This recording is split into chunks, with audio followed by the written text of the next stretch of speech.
Assalamualaikum, balik lagi di channel saya teman-teman. Pada kesempatan kali ini saya lagi mau nyerpis si Mio ya teman-teman, karena udah lama banget saya nggak ngurus si Mio ya.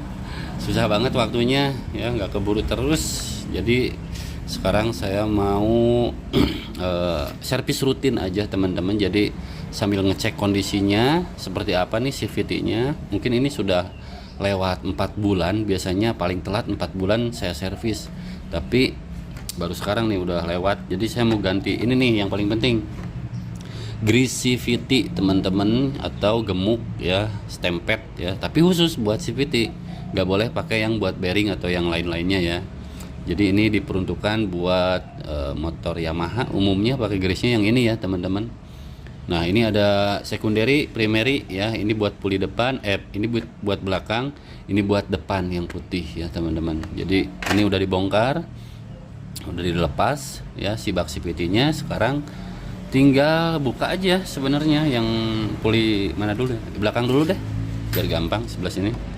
Ini sebetulnya ya teman-teman, biasanya saya dikencengin remnya ya, tapi kali ini enggak karena pakai tracker, dan trackernya pun saya punyanya model yang kayak gini. Sebetulnya buat si Mio ini trackernya itu yang model bell ya, model tali kayak gitu. Jadi dia dipasang di sini nih, di mangkoknya sama di kipasnya juga. Karena untuk Yamaha itu nggak ada buat nih, ini tonjolan ini ya, yang dua ini nggak ada buat masuknya di puli ini. Kalau ditahannya di kipas, teman-teman tahan di kipas, udah pasti kipasnya itu patah ya, gompal pasti, rampung. Jadi ini tidak disarankan diganjal kayak gini. Jadi ini buat di sini aja, buat nahan aja lah. Sebentar, ini posisikan. Ini karena susah kalau sendiri nggak ada yang megangin. Ini biasanya saya sangkutin ke rangka sini nih. Nah kayak gini teman-teman. Untuk buka yang belakang ya. Nah kurang lebih kayak gini lah ya. Nah ini kan udah nahan tuh. Kalau udah nahan kayak gini, tinggal buka baut yang ini. Ini pakai kunci special tool. Ini tuh kunci 24 ya, bisa pakai kunci sok bisa ya, tapi saya punyanya yang kayak gini. Ada ya, saya lupa naruh pakai yang ini. Nah kayak gini teman-teman. Ini biasanya ada yang kenceng, ada yang enggak. Buka aja, tapi harus agak kenceng nih nariknya, harus ditahan sebentar.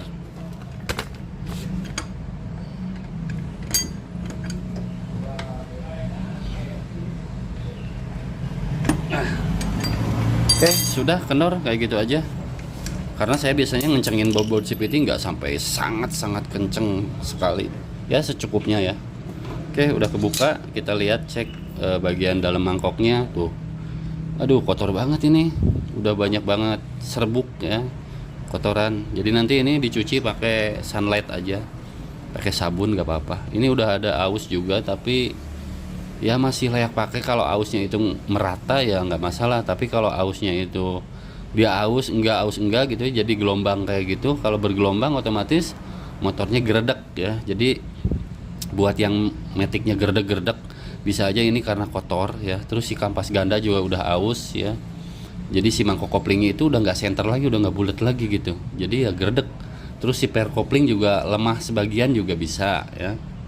Jadi banyak banget sih faktornya nih. Saya buka dulu, bisa nggak? Si pibelnya kencengin dulu. Nah kayak gitu biar bisa copot. Oke, lepas. Nah jadi ini kampasnya kondisinya kayak gini. Ini masih bagus, masih layak pakai, merata ya. Tinggal dicuci aja, dibersihin teman-teman.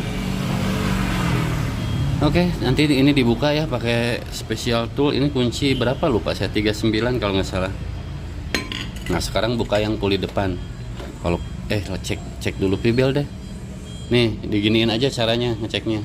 Kalau udah ada keretakan di sini ya, berarti itu harus udah ganti. Kalau nggak ada retak ya masih bagus biasanya ya, dan pinggirannya pun masih tebal gitu.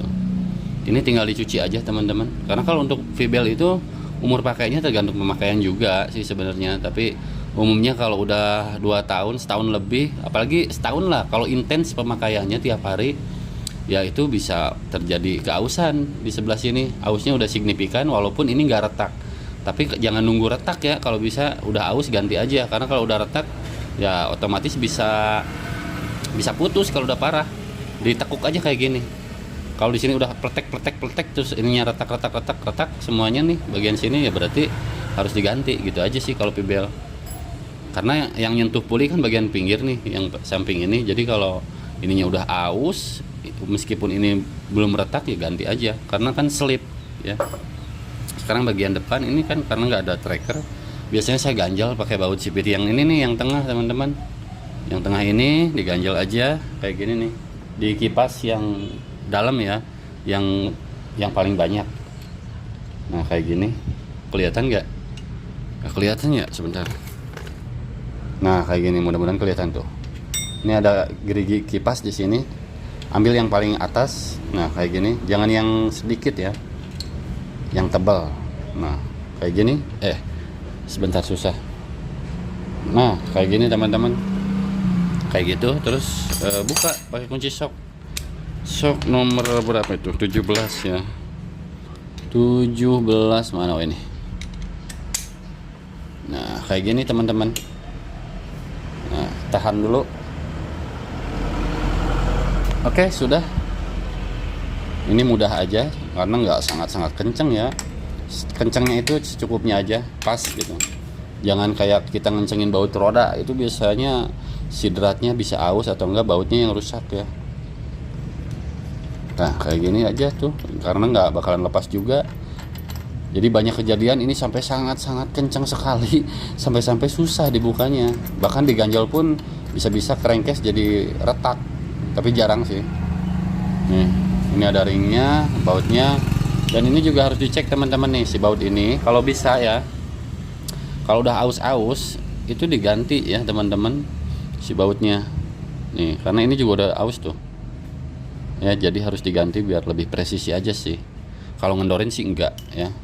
Oke, kita cek dulu bagian puli bagian sini. Nah, ini pulinya belum ada cekungan atau apa ya namanya, orang bilang tuh ya cekung ya. Jadi ini masih rata banget. Jadi ini masih bagus banget karena ya baru ganti setahunan lah kurang lebih nih. Tapi kalau udah cekung di sini biasanya dia aus karena pemakaian ya. Terus pibel juga biasanya tenaga tertahan di RPM tertentu ya, jadi agak delay dikit gitu. Oke, lepas lagi ganjalnya. Terus ini jangan lupa ada ring kecil, dilepas. Oke, kita keluarin. Nah biasanya rollernya udah aus nih, saya belum ganti-gantiin roller, nggak apa-apa lah. Nah ini juga puli ini nih, ini masih rata, belum ada cekungan, artinya ini masih sangat layak pakai. Karena kalau udah nggak rata itu kerasa saat dipegang kayak gini tuh, ada cekungan di daerah sini biasanya nih ya. Itu biasanya bikin fibel lumayan slip ya. Oke, terus satu lagi yang sering ditanyain, saya lupa tadi nih, masalah ini bukan masalah sih. Nah ini masalah tanda panah ini kayak gini posisinya atau kayak gini ya. Ini udah pernah saya bahas juga. Ini tuh mau bolak-balik juga sama aja. Cuma saat masang misalkan dari baru nih, pibel baru, kita pasang posisinya kayak gini ya kayak gini terus gitu. Jangan dibolak-balik karena biasanya ya ausnya berbeda nih, sisi ini sama sisi ini ya, tergantung baru atau enggak nih si puli ini. Karena kan biasanya puli yang dalam nggak gantinya yang ini aja, jadi beda kemiringannya. Biasanya ya tipis sih dikit, cuma bisa aja selip kayak gitu. Oke, clutch starternya sebentar, agak susah nih, tripodnya sebelah sini. Oke lanjut, saya ambil posisi dulu teman-teman, kameranya sebelah sini aja dah, soalnya kagok bukanya sebelah sini nih. Posisinya harus lurus saat ngelepas. Ini tadi udah saya congkel, tapi susah juga karena ini bagian sini nih banyak kotoran karat kali ya. Oke, kita buka, tarik aja, agak diuget-uget. Nah kayak gini. Wih susah banget ini, tumen-tumenan. Wih susah banget ini. Jarang-jarang susah karena karat kali ya. Ini bisa dilihat untuk clutch starternya. Jadi tadi di as ini tuh kotor, biasanya harus dibersihin biar lancar nih pas masukinnya. Nah ini si si pelor-pelornya ini harus masih bagus tuh. Si pernya nggak boleh seret ya. Nanti ini dicopotin, dibersihin semua ya. Saya pakein WD dulu aja. Nah kayak gini, semprot aja teman-teman biar nggak ada karatan. Karena ini kalau nggak dibersihin rawan aus. Oke, udah biarin aja kayak gitu. Nah ini puli juga. Nah digoyang-goyangin kayak gini teman-teman. Kalau misalkan udah oblak si bearingnya kemungkinan udah aus. Nah kalau ada dikit banget tak tak tak itu masih normal, tapi kalau udah goyang banget itu harus diganti ya, karena oleng nanti. Oke, aman ya. Oh iya, sekarang ngecek ini nih, tutup rumah roller. Ini udah kotor banget, buset. Nah ini bosnya, ini jarang rusak, jarang aus selama pemakaian grease CVT-nya rutin ya teman-teman. Jadi ini masih layak pakai. Nah ini untuk ini juga dicek juga si seal-sealnya nih teman-teman. Kalau sealnya udah aus ya berarti grease akan bocor ya. Dan bocor nih seal ini juga, kalau bocor kan bisa meluber kemana-mana, nyiprat ke bagian puli sini, akhirnya slip. Nah ini rollernya teman-teman, ini rollernya masih pakai setia. Saya paling rekomendasi banget pakai roller BRT yang black roller ini ya. Ini awet banget, bahan teflon, kuat, licin, pokoknya tarikan enak, jos banget. Dan ini udah kotor juga, harus dibersihin. Ada beberapa yang udah aus juga tuh. Sebentar ngeblur nih. Nah ini udah aus juga tuh, kelihatan kan? Ini aus ya, jadi harusnya diganti. Tapi kalaupun mau dipakai ya pakai dulu aja, nggak apa-apa juga. Nanti kalau udah ada yang baru diganti. Ini rollernya berapa gram nih? Waktu itu ganti 9 gram. 9 sama rata ya. Jadi ada beberapa penanya juga yang yang cocok rollernya pakai berapa ya, tergantung kebutuhannya buat apa. Kalau buat akselerasi ya berarti makin ringan ya. Kalau buat top speed nyari RPM atas ya makin berat, tapi harus disesuaikan dengan spek mesin. Kalau standar Mio standarnya kan 10,5, kalau enggak 11 gram ya, jangan jauh-jauh dari itu ya. Kalau misalnya terlalu berat pakai yang 13, 15 ya, bawahnya akan ngeden, akselerasinya kurang. Jadi ini pakai 9 karena buat dalam kota stop and go, jadi cocok ya teman-teman. Terus kalau disilang gimana? Kalau saya sih nggak rekomendasi, karena lebih baik total berat roller terus dibagi 6, itu lebih rata, jadi minim vibrasi. Biasanya kalau jomplang yang misalkan pakai 7 gram sama 10 disilang-silang ya 33 gitu ya, biasanya ada sedikit vibrasi kayak gitu ya, getaran yang aneh di motor. Oke, ini tinggal dibersih-bersihin aja teman-teman. Terus buka ini dulu, aduh sorry. Nah buka ini nih di bawah nih. Nah buka si puli belakang dulu ya. Puli depan kan udah ya, tinggal bersihin doang. Ini pakai kunci ini nih. Nah ini dia kuncinya 39 teman-teman tuh, kayak gini ya. Ini harusnya sih ada trackernya buat biar diem, biar mudah, tapi saya nggak punya. Jadi ya udah cara manual aja, dipukul aja. Karena kalau dipegangin terus diputar nggak akan kebuka, susah. Nah pakai kaki aja kayak gini lah. Oke, tinggal dipukul. Paling kuncinya rusak, beli lagi.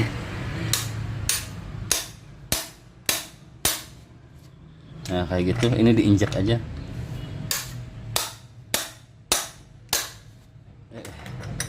Meleset.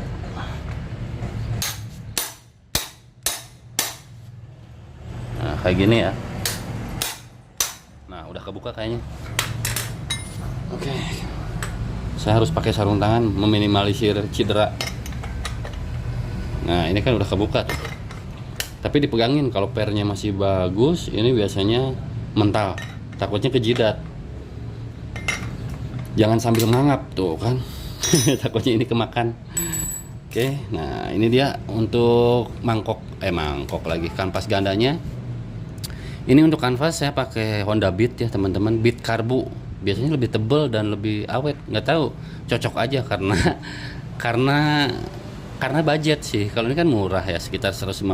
Kalau misalkan beli yang orinya Mio itu berapa ya, saya beli 200 lebih, hampir 300-an untuk kanvas. Jadi ini alternatif banget buat teman-teman ya. Kalau per ini saya lupa pakai per ori, ini masih per ori yang 1000 rpm-an kurang lebih ya. Jadi ini masih layak pakai sih. Si kampasnya masih bagus. Kita buka dulu si ininya, si si pernya. Congkel aja kayak gini teman-teman. Karena kalau nyervis saya itu detail sampai dalamannya dibongkar semua, dirangkai ulang. Wih, susah banget. Nah, harus agak ditarik. Nah, kayak gitu. Oke. Nah, di dalam sini teman-teman ada seal. Nah, ini seal semua tuh. 1, 2, 3. Ini kalau udah aus harus diganti tentu saja. Kenapa? Karena nanti buka tutup puli baliknya lagi nggak plek gitu. Nih, udah jelek banget ya. Harus ganti deh. Saya udah punya cadangan tapi di mana saya lupa naruh, nanti deh saya cari dulu. Ini fungsi banget ya, berfungsi, sangat-sangat berfungsi. Ini juga macem-macem. Karet kopling itu ada yang tanpa bos di dalamnya ya, karet doang. Ada yang ada bos tapi nggak bisa bolak-balik. Contohnya kayak ini nggak bisa dipasang bolak-balik nih teman-teman. Sebentar. Setahu saya pas beli nggak bisa bolak-balik. Bisa, yang ini bisa, karena ada juga yang nggak bisa. Oh, ini bisa bolak-balik ya, karena longgar. Ini kalau nggak salah punya Honda juga saya beli ya. Kalau punya Yamaha setahu saya tuh nggak ada ininya, nggak ada bos ininya. Saya lupa ingat karena udah lama banget nggak beli seal kopling. Saya lupa lagi namanya, apa namanya, seal kanvas ganda ya. Nih, ini punya Honda kalau nggak salah. Tapi bebas aja, yang penting masih bagus. Oke, ini nanti dibongkar, dicuci-cuci terus. Nah, ini yang paling penting nih, sangat-sangat penting terawat ya, karena kalau pemakaian grease CVT ini telat ya bisa menyebabkan kerusakan yang lumayan. Ini pernya kotor banget, masih bagus, masih lumayan. Nah, ini terjadi cipratan-cipratan kayak gini. Kenapa? Ini biasanya karena ada kebocoran biasanya di area sini. Jadi grease CVT-nya itu panas, encer, udah encer ya otomatis rembes ya. Tapi ya ini normal sih sebenarnya, suka ada aja gitu. Tapi balik lagi ke sealnya, kalau sealnya udah jelek di dalam ya bocor juga. Ini juga harusnya diganti biasanya. Nah, congkel sedikit ya pakai obeng kayak gini. Nah, angkat kayak gini. Nih, ini corongnya atau set sekunderinya teman-teman. Dicek juga dalamnya udah aus atau belum. Kita cek ya, bersihin dulu. Karena ini rawan juga, rawan jebol. Nih, bisa dilihat dalamannya. Ini masih layak pakai ya, walaupun aus wajar karena kegesek ya. Sama pin guide ini masih layak. Karena kalau masih halus, baret kecil ya normal, nggak apa-apa lah. Kecuali udah ada cekungan ya, itu bahaya, bisa jebol set sekunderinya. Masih bagus, menurut saya sih masih sangat bagus banget nih. Jadi ini masih layak pakai. Oke, terus ini kita buka. Waduh, udah encer, udah kotor begini, berarti ya ini udah pelumasannya udah minim, udah kurang. Nah, ini bahaya kalau misalkan telat ganti grease CVT teman-teman. Ini akan ada coakan yang bikin geter, yang bikin buka tutup puli nggak lancar ya. Nah, ini pin guide-nya keluarin dulu. Pasaknya lah ya, bahasa kita pasak. Ini satu lagi congkel aja. Ini kotor banget, bahkan pelumasannya udah nggak bagus ini. Nah, ini dia si pinnya. Ini juga perlu diperhatikan teman-teman, karena seiring pemakaian dia bisa aus ya. Nih, ini pin yang lama ini, punya Mio pertama. Jadi masih kuat bahannya, lebih panjang loh. Karena yang aus itu lingkaran sini bisa aus ya, jadi udah nggak bulat lagi si pinnya, berarti udah harus ganti. Terus aus juga bisa di daerah sini nih, pasak yang dalamnya.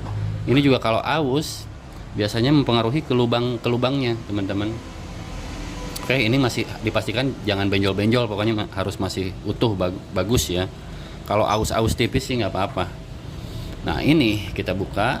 Nah, pengaruhnya ke sini nih, nanti lubang-lubang ini bisa lonjong lubangnya, jadi harus bulat nih, harus masih bulat banget ya lubang-lubangnya tuh.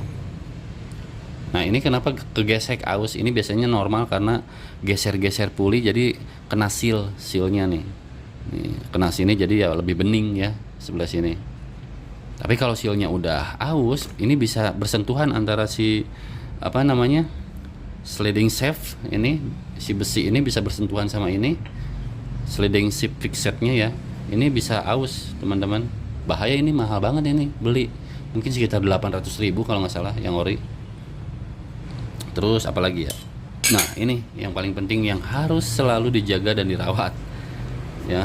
Kita bersihin dulu karena kotor banget ini grease-nya, udah lama nggak diganti, lebih dari 4 bulan ya. Jadi teman-teman wajib ya, servis CVT itu wajib. Yang punya Matic jangan asal pakai aja, karena kenapa, ngeluarin biayanya itu nggak sedikit, jutaan ya, bisa sampai jutaan, bukan ratusan ribu lagi. Nah, alur pin guide-nya ini bisa dilihat, ini masih utuh, masih bagus, nggak ada cowakan, nggak ada keausan yang berarti, jadi ini masih layak pakai, masih bagus banget.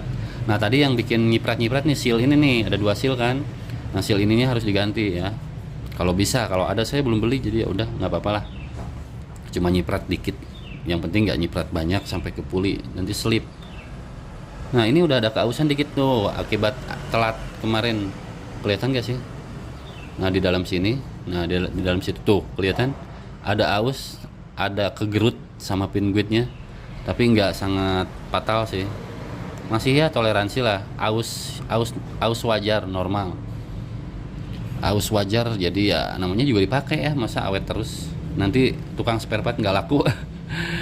Oke, bersihin aja kayak gini, nanti pakai sabun ya saya bersihinnya.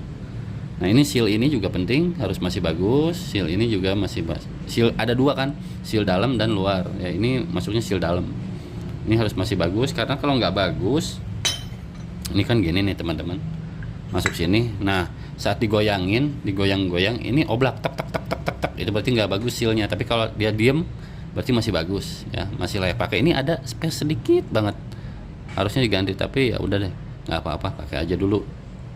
Nah, kalau ini sudah parah banget, ini bisa copot ya, pernah saya nemuin yang copot. Terus ini nanti bergesekan langsung si besi dalam ini, bentar kameranya, besi dalam ini sama ini, jadi rusak nanti.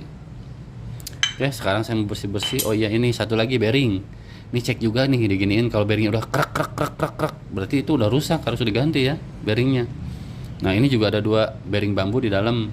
Bearing bambu juga gini aja kerasa, kalau misalnya udah rusak kan kerasa ya, udah nggak nyaman lagi, bahkan udah patah-patah gitu.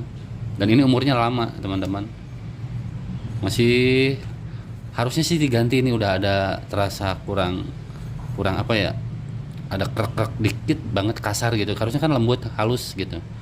Ini udah agak aus, jadi harusnya sih diganti. Oke, sekarang saya mau cuci-cuci dulu teman-teman. Habis cuci-cuci ya udah tinggal rangkai ulang ya teman-teman. Oke, nanti sambung lagi videonya.